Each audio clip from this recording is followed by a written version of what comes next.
And now, another episode of MMA Gossip with your boys. Boom, we're back. I had to sound like Chris since we're one man short today. Chris is up fishing for salmon way up in upstate New York with our boy Evan Cowan. He's out there catching some big fish. Check it out on our Instagram page. Mike posted a pretty funny story about how Chris catches fish better than he picks MMA fights. And recently that seems to be the case. Nothing crazy to go over today, just some more MMA bullshit. Recap last week's card. Obviously got to give props to Sandhagen, and then bang out this week's card real quick and just start hyping up. What is it, Mike? UFC what in 2 weeks? Gaethje could be. Was that 254? I think it's 254. Yeah, start hyping that up and really just looking forward to that at this point. Mike, if you want to kick us off, just bang out last week's card. All right, let's talk about co-main event. Edson Barboza. Last week on the show, you weren't here, Matt, but me and Chris both picked Barboza to win the fight. I just thought it was like going to be a little bit closer because Makwan showed a decent stand-up game, but definitely didn't have enough volume and didn't have any answer they had no head movement and not nearly enough to avoid that straight left from Barboza, like twice, just floored him. So, but I thought plus 500 Makwan was a decent bet, but turns out it was not one. But props to Edson, man. He looks good at 145. I really didn't think he was going to cut the weight that well and perform as well as he is, but he's defying my expectations and probably many others. Yeah, for sure, man. I mean, I think that, Edson right now is what he is. I don't think he's going to be challenging for a belt anytime soon or even getting that one win that would put you away from a title shot. To me, this is just, unfortunately, as much as I want to love Makwan, I just think that I don't think his striking is ever going to be the threat it needs to be to get opponents. You know how, I know what I'm trying to say here. I don't think his striking will ever get as close to his grappling. And not that it really needs to be, but his striking is so wide open and he gets hit a lot. And you've seen that against when he fought Shane Burgos. So he can't get the fight to the ground. He's just outmatched. And I think that I don't think he has a really high ceiling to excel as a striker. So, he's a fun fighter. He is what he is, but this was a big test. And this is honestly, in my opinion, not his first real test, because look where Burgos is now, even though he lost that fight too. But, props to Edson. We'll see what's next for Makwan. But to me, it looks like anytime they give him that next guy up, he just doesn't seem to be there. But real quick, also, I feel like we have to touch on the Buckley fight. I know, it was kind of buried on this card, but dude, dude. I don't know, man. That was some unreal shit, man. And we all had Impa as our lock, and it was just Buckley was definitely winning the fight up to that point, but it was still up for grabs. It was still early in the second round, right? Yeah, I definitely think Impa lost the first round. I don't know. You definitely thought that, right? I didn't see I any. Thought Impa lost the first round. Yeah. Yeah, but dude, that to me, that's just a freak knockout. Am I going to be rushing to bet Buckley next time out saying, oh my God, look at him? No, I still, here we go, ESPN again. To me, my opinion on him has not changed at all. He's a knockout puncher, fades as the fight goes on, but you got to give credit where credit is due. And that was just one of the most ridiculous things I've ever seen in a UFC octagon. Off of 1 foot, able to drive that much power to do a full spin and plant it in your opponent's face to the point where they're stiff as a board is Jesus Christ, bro. So this is shit you see in the movies, you don't see that anywhere else but the movies. I trained jiu-jitsu with sent me a video and he's like, I've seen this before, and he sent me a link and it was actually from a movie, the same exact move. There you go. I forget what movie it was, but props to him. I mean, I don't know. As for the rest of the card, pretty straightforward. Props on Tapora, if that's how you say it. That was awesome. Ilya Tapora, man, dude, that kid is a little savage, bro. And then he's only getting better, and he's so young, man. His potential is limitless, man. If they feed him a couple hand-fed opponents, build him up a little bit, he's gonna be right up there with the best guys, man. Dude, it's not like Zalaz's Ouch. He was hunting for his 4th win of the year, so It's not like the UFC gave, and he was an underdog, so. And he was great. He was supposed to have a disadvantage on the feet. I thought he was the harder puncher, but honestly, to this point, that's been Zalal's knock. And you heard him, the commentators talking about during the fight. I was hunting for that knockout. he just seemed like his punches affected him more. His grappling was obviously light years ahead. Props to Zalal, though, for staying in the fight. I thought a couple of those chokes, especially in the first round, were pretty cinched up. He was able to survive, but, Tapora seems like the real fucking deal. I can't wait to see him again. Absolutely. And, let's give Rockwell. props to the man of the hour, man. Corey Sandhagen went out there and made it look easy against a dangerous opponent. Everybody was talking about Marlon Moraes in the first round. Marlon Moraes is dangerous in the first round. And that was my fear, too. I picked Corey Sandhagen, and I had a max bet on him, too. And I was just like, damn, that first round really made me doubt myself going into this fight. And it turns out that Corey was the fucking man and turned it up from belt to belt and put not his lights out. Questionable stoppage, my ass, but no, it was a deserved stoppage. But no, he whooped him. He whooped his ass belt to belt. These are my favorite cards, bro. The cards that are just fly under the radar and then they just deliver. You get 2 spinning head kick knockouts. You get Tom Aspinall doing what he's supposed to do. The Drishka's knockout was sick. Like, we got Tapora, who's going to make some noise. The Tom Breeze knockout was pretty cool. Like, this whole card baby. is sick. He's a great card all around. Great card. So what do you think they do next with him? So that's actually – I'm glad you asked this because he called out TJ Dillashaw, and he said it himself. He goes, I don't want to fight in 2020. Like, I'm ready to just kind of ride the wave into January, but he understands that if he waits for Jan and Aljo, he might not get that shot. So he made in my opinion, the perfect call out. Because if TJ wants to get right in there with the belt, that's great and all. But I think that if he fights Corey for that number 1 contender spot, it's a guaranteed your foot is in the door. You're going to get that title shot. So I think that the fight to make is TJ Dillashaw and Corey Sandhagen. What's winner fights the winner of Aljo and Jan. When does TJ come back? What's the official reading? He's eligible to fight in the middle of January. So that's exactly when Corey wants to come back, too. He said January, February. That's perfect. Dude, it's perfect. I love it. Or Frankie Edgar. I mean, I would love that fight, too. I think Corey would style on him, honestly. Yeah. I don't think it's a bad matchup for Frankie, I think. But I think Corey wins that fight, and I want to see TJ come back in a number one title elimination bout. Let's do it. Especially also, like, even if the TJ fight doesn't happen, man, I'm all over Aljo against Jan. I can't wait for that fight. I don't think anything's more overdue than Aljo getting his title shot.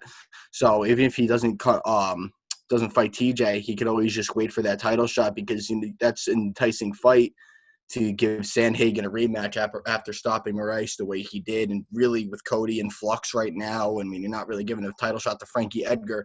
Regardless of that TJ Dillashaw fight, I still think a title shot would make sense if he waited it out because no one else right now is on this. No one else is really as relevant. Like, who else made a stoppage like that recently that you say, oh, title shot? Nobody. So. Yeah, but think about it like this. Like the rumor has it that if Moraes had won the fight, he would have got the instant title shot because he has a win over Aljo. But now that Corey won, Corey did Aljo a favor because now Aljo's guaranteed that shot. Think about it. The fight ended on Saturday. They just announced it today. It's Wednesday. They were like almost waiting for the result to push out the next fight. So honestly, I don't know if Corey's guaranteed that shot, man. I really do think he needs to fight one more time. And I think the TJ fight kind of, it makes it such a round robin of exciting fights up there, man. It really is a stacked division. It's so exciting. So we'll see. TJ coming back, beating Corey, and then fighting for the belt, like that'd be sick.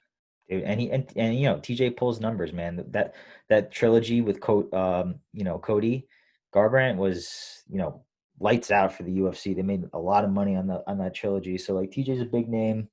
Corey's not. So if you match Corey to TJ and Corey beats him, he's a star in and of itself. It's all good things. All good things resonate from this fight, I think. For sure. We'll see. All right. Ready? On to the next thing. Let's just do Bellator real quick. so we got light him off. All I know is what's his face from Catone's place, Nick Catone. On the prelims or the main card are you talking about?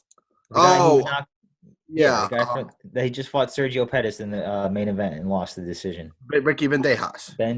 Yeah, I know him and Cyborg. That's about it. We need Chrissy Bellator here. I mean, Patricky Pitbull's fighting too, but that's I think This is a typical Bellator card. Chris Cyborg's coming back against Arlene Blenko, who's 13-7. And Mike, who did you say she just beat? She just beat Leslie Smith in a decision, and prior to that, she lost the split decision to Julia Budd.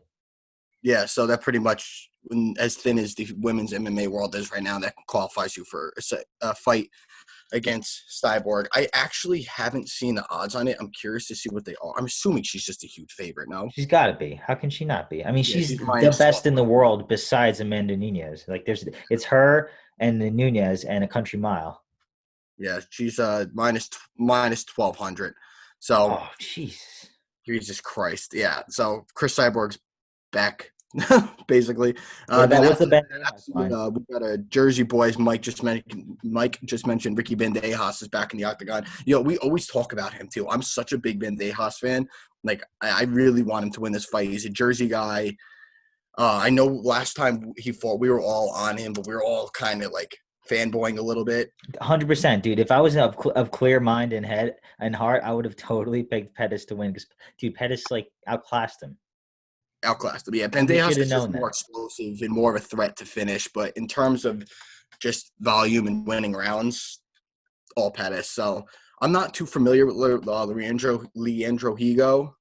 I'm actually just looking at the odds right now, just out of curiosity. So, yeah, Bandejas is a small favorite, minus 170 to plus 150. Yeah, I don't feel right making a pick, but I'm just going to pick Bandejas because he's from Jersey. Yeah, me too, for the fan in me. Yeah, exactly. You want to push forward to the UFC Fight Night 180? Yeah, let's rip it. All right, the return. I want to talk about this one first because it's like no one's talking about it. Almeida makes his return almost 3 years later after getting head kicked, knocked out by Rob Font. Prior to that, losing a split decision to Jimmy Rivera. Prior to that, getting knocked out by – come on, Matt. Who's the first person that knocked him out? Oh, John Lineker. No, it wasn't Lineker. Oh, wait, no. Oh, Cody, duh. Cody, yes, duh. Yeah, Cody Garbrandt. Dude, does he have listen, Martinez opened up at like a plus 160, and within 2 days it was a pick 'em. So is the betting public on the right side here? This is obviously a huge step up for Martinez. But at the other hand, 3-year layoff, pretty much back-to-back knockout losses, you were a huge this is a hard fight to pick, man. Dude, and especially because 17, and this is actually pretty – actually, no, hold on one sec. I'm sorry. 7 of Martinez's wins have come by knockout, and he only has 12 wins. Thomas Almeida has not shown the best of chins. Granted, 3 years off from just having watched UFC for so long. I feel like anytime somebody takes a layoff from the UFC, they almost always come back better. As long as it's not somebody coming back like BJ Penn when he's like 100. But guys that seem to take a layoff in the middle of their career, which could be considered their prime, like he's not even 30 years old yet. Who knows the strides he could have made outside the gym? He gave his chin a break, and just at face value, you're right. Almeida's 100% better, but it's hard to lay that type of money on a guy that we really haven't seen in this long. Meanwhile, we got a guy in Jonathan Martinez who's beating up Frankie Saenz. I mean, Come on. I mean, he lost to Andre Ewell. But we both know that he should have won that fight. It's going to be an entertaining fight. I'll tell you that much. These two, they're just going to stand and bang. I mean, Martinez has got some really good boxing. He's got really good leg kicks. And Almeida's powerful as shit. But the question always has been his defense. So I would have to sign with Almeida right now. And I think it would be really good for the UFC if he came back and made a big splash because they were high on him to begin with. He's entertaining. But it's very possible he gets slept. What do you think? I just remember back in the day when I think it was 2015 when he came into the octagon, man, he made waves as a prospect that most prospects don't. He was a big splash. And I agree. I do think the UFC wins if he wins this fight and they get him back on track and maybe work him back into the mix slowly. Especially if he has an impressive performance, like why not rebuild him up, like a UFC vet in his own right. And he's only 29 years old, like you mentioned. So, but the thing is, Martinez likes to bang, and Almeida likes to bang too. Like you see in his fights, he's getting hit constantly, and he doesn't care if he gets dropped. He just keeps getting hit and then fires back. And that was working for a while on the lower level guys. And then he had a couple big wins as well, but his losses were like pretty devastating losses. Both those knockouts were vicious. So if he wants to bang with Martinez, I'm telling you right now, it's a bad idea. We haven't seen Martinez rocked, and we know that he hits hard as fuck. His knee up the middle is so slick. Like you said, his leg kicks are vicious, and he hits hard, and he's durable, and he has endurance. It's not the guy you want to bang with. So if Almeida comes out here with a perfect game plan and executes it according to his corner and coaching and everything, I think he should win this fight. But if he gets emotional out there and, wants to go for a little flurry and for a little bit too long, Martinez is going to fucking catch him, and he hits hard. So I'm excited for this fight. I got in on Martinez when he was a plus 150. Now that I don't think there's value on either side, I really do think it's a coin flip fight, depending on who implements their game plan better. And I lean Almeida, but like I said, my money's on Martinez. I will say, I don't know. So would you think that Almeida dodged a bullet with this fight, as opposed to his original opponent, or do you think it's because he was originally supposed to fight Alejandro Perez? I think the bullet got curved back in his direction. Like he dodged the bullet with Perez. That was the perfect build-up fight, and then you get late replacement, Factory X product. He's training with Gutierrez and Yusuf Zalal, and then this kid is savage. Just fought twice, looked awesome in his last two bouts, and dude, the kid's a savage. Martinez is a savage. Like he really is. They call him Pedro. It's so funny because he looks like both for Pedro, but he does. Yeah. Oh man, I'm excited for that fight. And he's like awkward on the mic and everything. He's a very personal guy that's not good. You're not good in the public eye right now. But if he wins this fight, how can you not put him, in the next fight that will put him in the top 15? If he wins this fight, he's going to a top 10, 15 fight. And then if Almeida wins this fight, I picture the same for him. So there's a lot of stake on this fight, both sides. 100%, man. Oh, shit, it is on the main card. I just had to check that. I would hope so. I mean, the undercard on this fight, on this card is pretty fucking impossible. It's not a big card. Is it? No, it is. But, what's the next bout? What's the next good bout to talk about? I got Andrade and Chuk. Yeah, I mean, then we got James Krause and Claudio Silva as the next fight on the main card, and then Jimmy Crute, who obviously the UFC wants to win. For sure. Modestas Bukauskas. Bukauskas. It looks like how you say it. Would you want to just jump up to the Kagan fight, or you want to hit these other two guys right here? Let's do Chuk and Andrade. All right, yeah, let's do it. What do you think? I honestly, I think Chuk is kind of, she was talking about retiring soon, maybe even after this fight, because she wants to start a family, and who can blame you for that? But that is, like you said, Matt, you have those thoughts in your head, and you're fighting a straight savage in Jessica Andrade, who basically decimated Thug Rose's nose in the third round and beat the shit out of her in the third round. So she's got the cardio. She's coming forward the whole time. I don't know. Can Chuk eat these punches, bro? I don't know. You tell me. I think that aside from the retirement talks, I actually think Chookagian has the style to win this fight.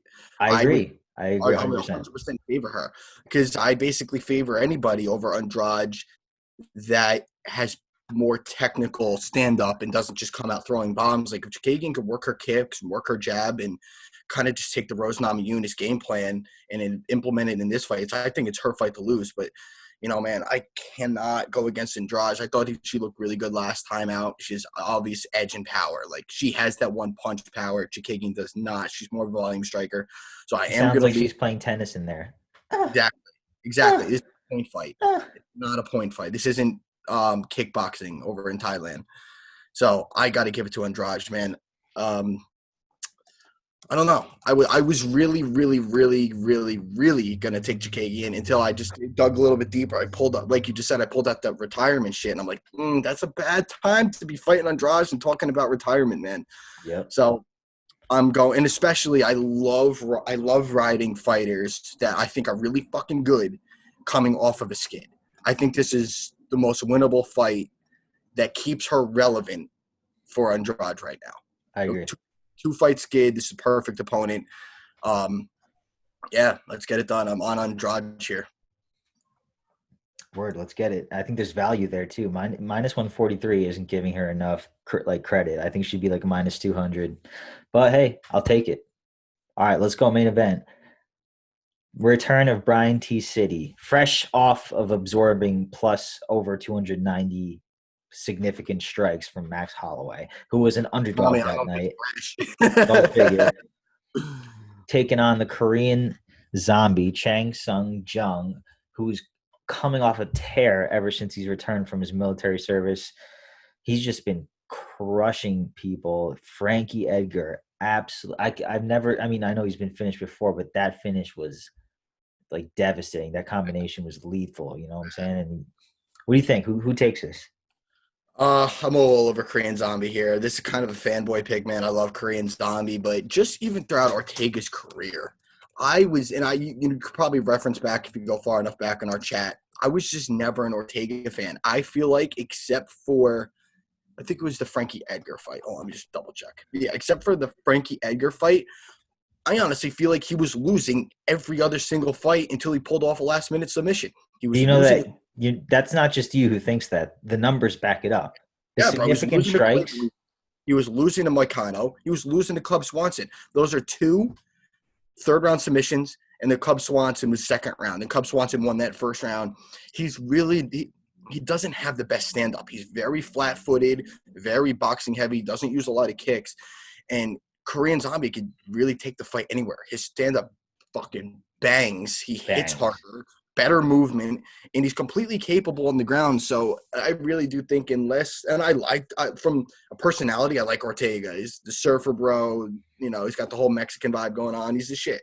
But Korean Zombie, man, I think his time is now. I think this puts him over that hump. I know we haven't seen him in a while, but we haven't seen Ortega in a while. I haven't seen him since 2018. So I think Korean Zombie, more than anybody's used to the time off, that whole military service thing. So here we go, man. Korean Zombie wins this fight, gets a title shot. Bro, I think I honestly think he walks through Brian Ortega on Saturday night.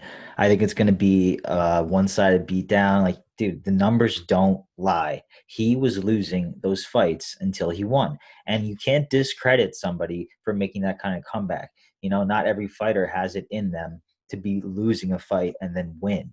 You know, that's a very, I don't want to say rare, but it's a valuable aspect to have in your game if you want to be elite. And he has that, but he doesn't have the skills in terms of the stand-up. He gets punched in the face all the time. He loses fights and then he wins.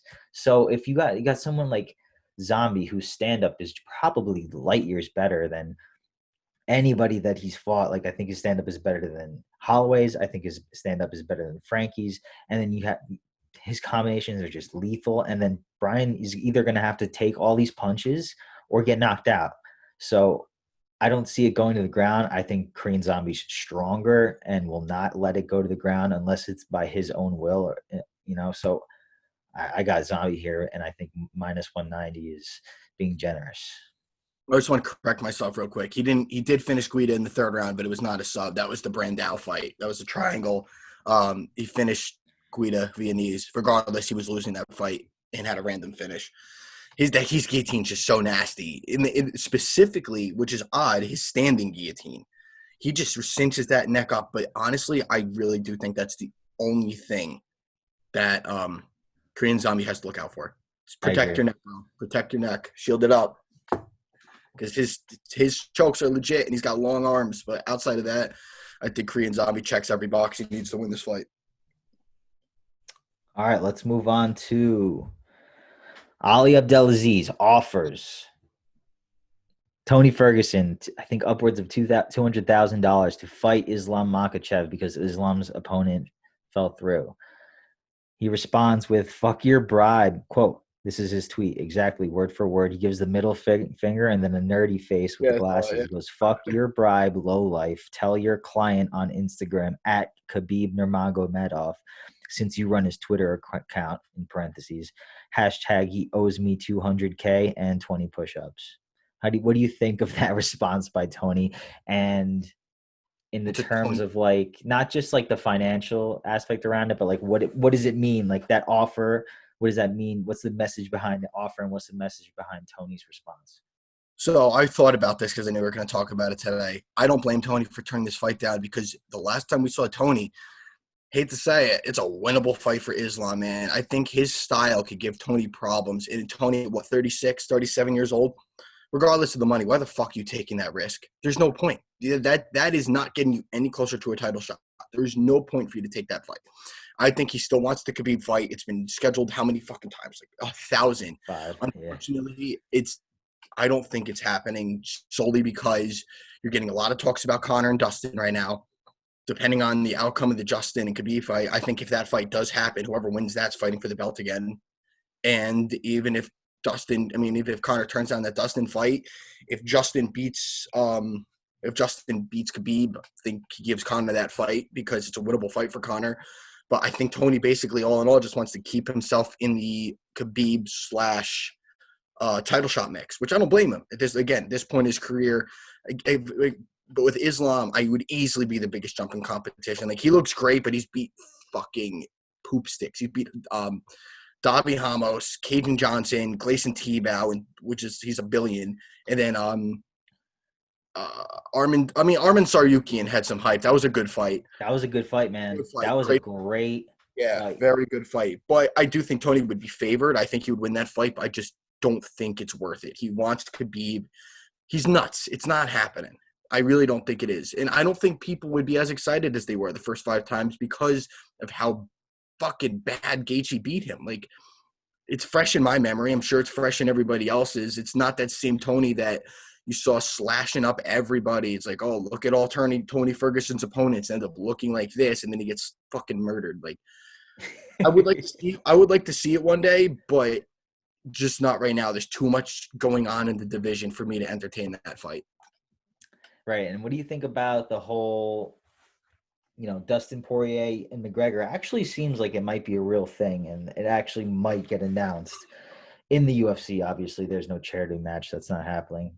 But it seems like it might be a real thing. And it's funny because Dustin was supposed to fight Tony, and then that fell through because of the money. And then he's like supposed to fight Chandler maybe, or no, whatever it may be. But the thing is, Dustin was not pissed off, but he said on Ariel's show, he was kind of irritated that Chandler's essentially getting more money than he is to fight, which is kind of bullshit because he's a 27-fight veteran of the UFC. He's been around for, how long, fought the who's who, and he's, paid in full, like his hashtag is, always leaves it in the octagon. He feels like he's been getting a little bit gypped off here, and he deserves more money. And he's never had a problem with the UFC with financial, backings and forths, but it seems like this really bothered him. So what do you think about Chandler finally getting his shot in the UFC and getting more money than perennial top contender, previous interim belt holder Dustin Poirier?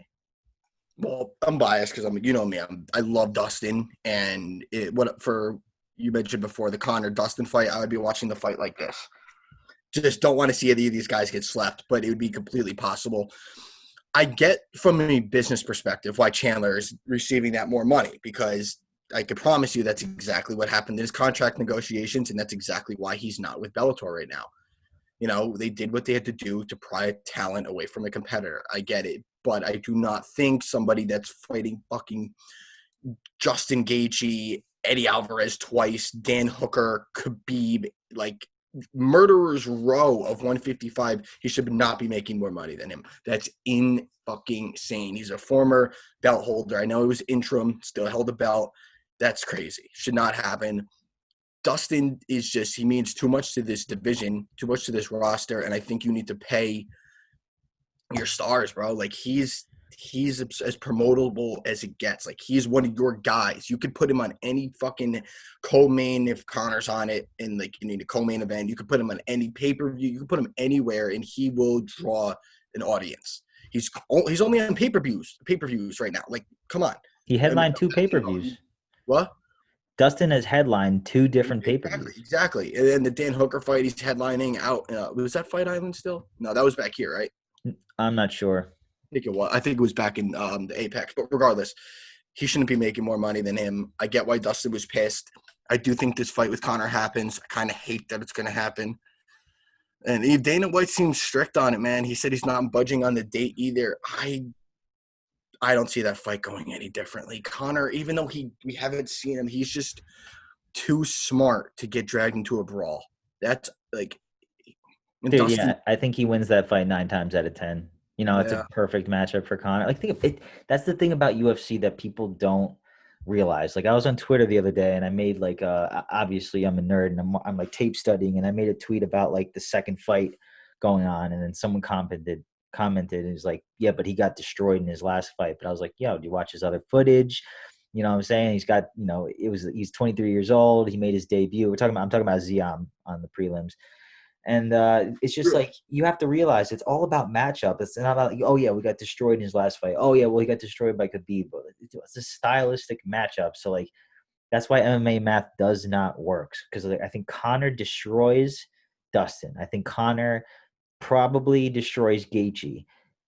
Conor gets destroyed by Khabib 9 times out of 10. You know what I'm saying? Like, that's how it is. You know what I'm saying? I don't know about you. I think Khabib is a lot of people's kryptonite. Whereas I think, someone like Tony Ferguson in his prime would actually go toe-to-toe with Khabib and possibly win that fight. Like, I picked Tony to win that fight. It's crazy. It's all about matchups. And Tony gets melted by, Dustin. He gets melted by Gaethje. He gets melted by Conor. It's about the matchups. Yeah, bro. And I think Conor is like the stand-up version of Khabib, or his style of stand-up. If you're not willing to wrestle, it's just very hard to deal with. He's not high output, really. He picks his spots.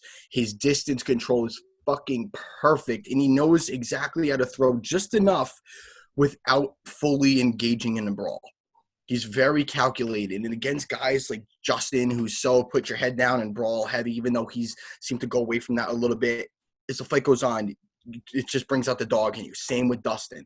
Like, they're just more brawl heavy. It gets to that point. It's who they are. They're dogs. They're down for it. I appreciate it. I fucking love it. Conor's just a little bit smarter than that. And with somebody as smart as him and that hits as hard as he fucking does with that left hand, I mean, look what he did to so many people that Dustin's fought, including Dustin. Melted him. He made Eddie Alvarez look he's never fought before. He beat Max Holloway. Granted, it was a young Max Holloway. Beat him on one leg. Like, I think we've just seen this before. And as much as I love Dustin, I would rather him fight Tony, honestly. Oh, I think he wins that fight too. It's a great fight for Dustin to win. 100%. Bro, 100%. All right, brother. That's it on my end. You got any notes you want to talk about before we close out? What do you think of, I mean, it kind of plays into everything, because obviously Nate Diaz responded to all this shit. He's like, I already smoked both of you, like, whatever. What do you think of Chimaev? He just chimes in on everything at this point. He just wants to fucking fight. Dude, I think there's a significant chance he's fighting Neil Magny. I forgot to mention. Oh, really? That's a good fight. I know. I really think it's a great fight. There's a good chance it happening because Neil Magny tweeted out something like, you real like, incognito, saying it without saying it kind of thing. And I think it's going to happen. So I think that's a great matchup. It's a great measuring stick for Chimaev because, he's a tall order for anybody, Magny. You know what I'm saying? Yeah, literally and figuratively. But I do think that his willingness to grapple, like his willingness to grapple, I think could hurt him in that fight because I think Chimaev is he would be the better grappler in there. I think he'd be stronger. I don't think he'd be taller, but that doesn't fucking matter on grappling. But I don't know. I think that's actually a winnable fight for Chimaev. Granted, it's so hard to say because we haven't seen him in deep waters, which is exactly where Magny could take you. I'd be really, really interested to see a line on that fight. I would have to do some serious homework. That's hard, bro. That's a hard fight to pick. I really hope they announce that soon because that's a great fight.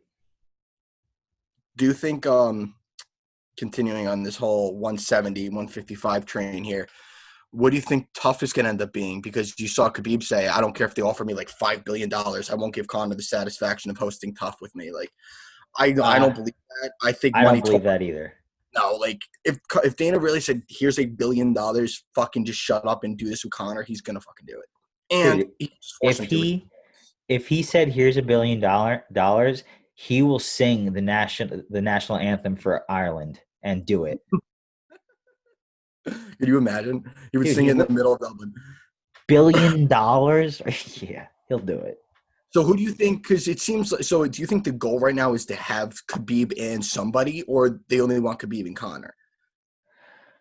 I don't know. I feel like Conor is actually very serious about this whole Pacquiao thing, so I don't really know how realistic it is that he actually coaches a season of The Ultimate Fighter. So I really do think that it would be. Dude, I would love that. It would just give us like that 2015-ish Conor McGregor vibe where he's just coming up. Like he would just be on the scene so much more, just more content being pumped out. I think all around that'd be great for MMA. It's literally like putting, in my opinion, it's like putting yourself in a fucking time machine back to when Conor was like made the headlines every single day of the week for not getting arrested for sexual assault.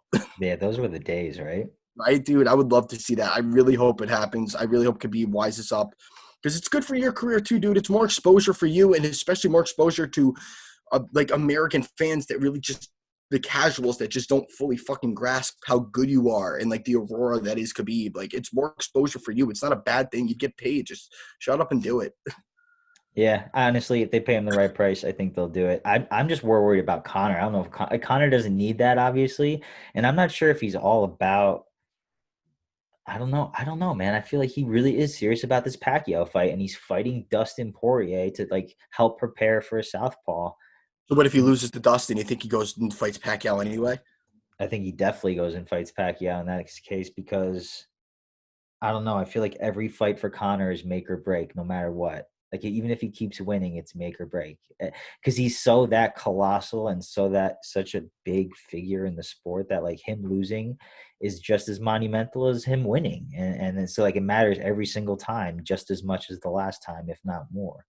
Whether it's coming off of a loss, whether it's coming off of a win, his fights are that huge. He needs to win, and Dustin's going to get paid for sure, but he's more about his legacy at this point. So he's not going to take a fight. He'd obviously the number one fight he would take is Conor for the money, but like, I don't know. Yep. I don't know, man. It's crazy times, but you love to see it. The world's slowly kind of going back to normal. You're getting more people in stadiums. Philadelphia, PA just opened up fans in their stadiums. Hopefully, man, by the time we get some of our favorite fighters in there, we could grab tickets to go somewhere. Like, it all seems like it's coming together at the right time. The world's slowly getting back to normal. Conor slowly making an appearance onto the scene. Like, I think all around right now, good things for the UFC. Great things to come early 2021. We have a stacked cards for the rest of the year. Title shots left and right. Let's keep this train moving and fucking get back to normal, man. I love to see it. Love to see it. Yeah, real quick before we close out, Matt, Khabib and Gaethje is during the day, right? Next Saturday? What the fuck? Dude, it starts at like 2:00. Real quick, look it up and tell me what time it starts because are you going to be down the shore? I think so, yeah. I'm trying to be. That's the plan. I just had no. Chris is too, I think. So, like, I'd like to come see you guys. We'll take pictures, put it on the gram, show the world what good friends we are and how much we love the sport and watch it together. Yo, I already have $400 on Gaethje straight up to pay out like 12. I've been just like I've just pumping money into. I actually might have 6. I don't know. I gotta check. Dude, if he wins, that's exciting though. Yeah, dude, it's like a long-term investment. That's how long ago I placed this bet. I really have a lot of faith in this. I really fucking do. And I don't really like one fighter more than the other, so there's no bias involved either. Like I'm neutral. Like I respect both of their styles. I just think that Gaethje he might be the guy. Everybody's got to fucking lose, dude. He's not retiring undefeated. Okay, 2 p.m. So we got early prelims, bright and early, 10:15 a.m. And the early prelims are actually pretty good, so I want to be up and at it. We got Nathaniel Wood and Casey Keeney on here. Yeah. And then we got the prelims at 12. Oh, good. Stefan Struve and Tai Tuivasa. Definitely want to see that. And then main card starts at 2 p.m. This main card is stacked. You got Magomed and Ion for the 100th fucking time. Cynthia Calvillo, Lauren Murphy, yikes. Islam's off the card, unfortunately. Volkov and Walt Harris, Robert Whitaker, Cannonier, and Khabib and Gaethje. Let's go. I can't wait to talk about this card next week, baby. Dude, for real. That's going to be a fun day, too, because the card you figure would be over by, dinner, go out after or do whatever. Right, exactly. And I'm hoping I'm down the shore with you guys, so let's hope for that. Yeah, let's see what happens. All right, everybody. Be well. We will post our picks on Saturday. That's one thing we got to talk about more in the show. We got to talk about the picks and the record and everything. We'll figure it out next week anyway. I know he's not here, but I got to apologize. I made Chris switch his pick off air from I made him switch from Tibura to fucking Rothwell. I think this is the last time anyone in this podcast bets Ben Rothwell. He's terrible. Dude, he's just terrible. But anyway, we'll see you next week. We'll be breaking down the spectacular event that is UFC 254, Gaethje versus Khabib, and post our picks on Saturday. Please like, comment, subscribe on this video. It helps us out more than you know. One little click makes the algorithm go this way instead of this way, and this way is where we want to go. So please help us out a little bit, and we'll see you next time, everyone. Be well. That's why we need Chris. I forgot to do all the like, comment, subscribe. Yeah, do all that, guys. I'm sorry I forgot. All right, peace out, everyone. Later, guys.